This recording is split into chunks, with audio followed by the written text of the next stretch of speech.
Kuten varmaan videon nimestä näette, niin me otan tällä kertaa 11 Overwatch Summer Games lootboxeja.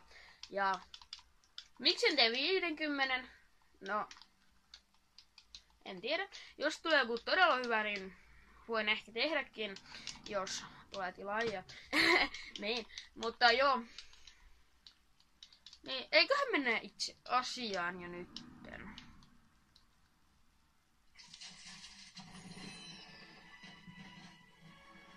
Okei, tää ei ole nyt ihan sitä, mitä mä olen toivonut, mutta ensimmäinen harkku vastaan mä hörpän.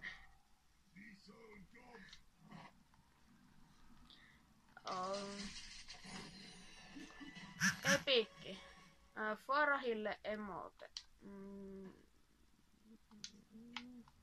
Otetaan tohon noin. Ja seuraava.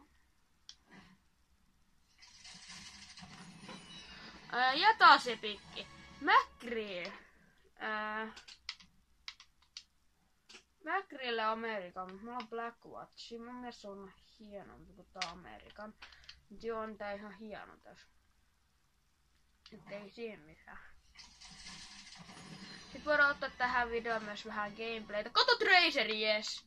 Jes, mä en saanut anniversarina Tracerille. Mä saan nyt Summer Gamesissa. Mä saan Summer Gamesissa nyt että Traceri, jes, mä oon niin iloinen. Jes. Kato pelkkää epikkiä, mä menin... Mitä sä teet, Sankra? Okei. Pistetään tää Victory Passeksi. Okei, mut joo. Pelataan tosiaan tässä videolla yksi matsi, vaikka alussa jopa oli. Mä tiedän. Mä en oo kauhean hyvä siinä, mut... whatever. Mutta tää tulee aika hyvin näitä epikkejä koko aika.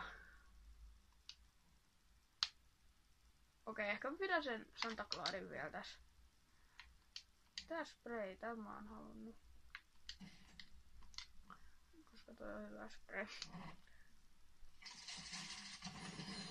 Kato taas legendari joku skini. Okei, Luciolle. Luciolle, jes.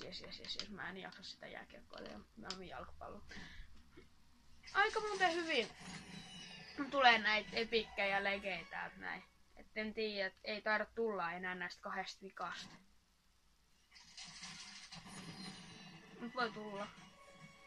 Ja toivoisin, että tulee joku legendaari tai epikki. Okei, joo. Ei mitään. Ei oo paha.